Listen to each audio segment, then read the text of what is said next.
Hi, I'm Jerry James Stone, and in today's video, I'm going to talk to you about Aquafaba. So what is Aquafaba? Well, it's the liquid, the leftover liquid from a can of chickpeas.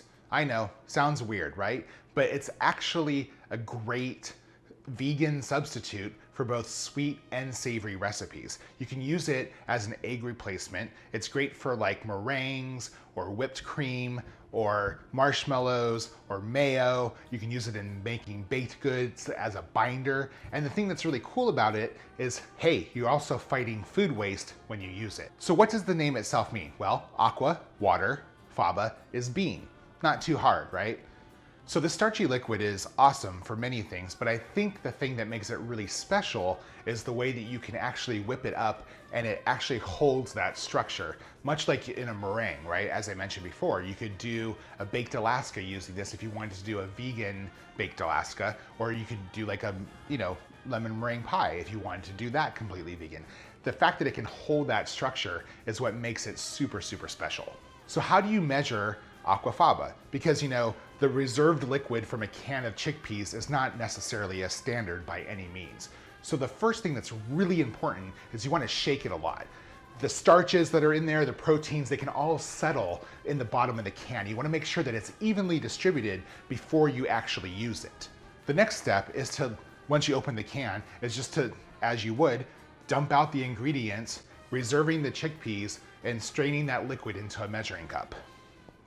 So once you have the liquid drained out, what's the next step? How do you actually use Aquafaba? Well, 2 tablespoons of Aquafaba is what you would use as a vegan egg replacement for egg whites. If you wanted to replace the whole egg, you'd use about 3 tablespoons of the liquid. As with egg whites, there's a secret ingredient to using Aquafaba, and that's cream of tartar. The cream of tartar, the addition of that, cream of tartar is an acid. When you add it to Aquafaba, just like when you add it to egg whites, when you're whisking that in, that acid unfurls the proteins that are in the liquid. And that allows those proteins to expand and to trap air and water. And allows the actual peaks that you're gonna be whipping up to hold their shape, just like it does with egg whites. So it's really important. A little bit of cream of tartar is very, very essential when you're using Aquafaba.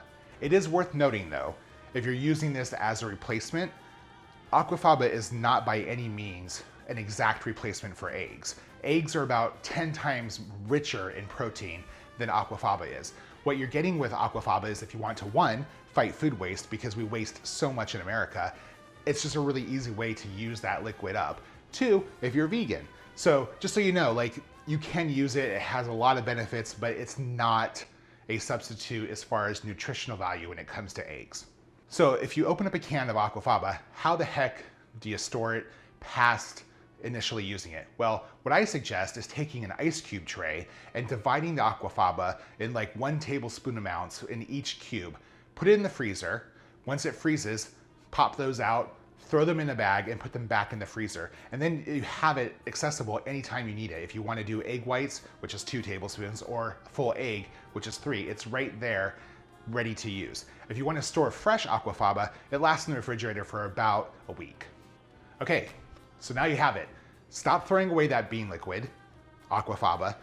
Use it and make delicious things. If you have any questions about stuff like this, hey, drop me a comment. And if you like this video, give me a thumbs up. And if you like to cook like I do, which I love to cook, I release new videos every single week, so please subscribe. Have a great day.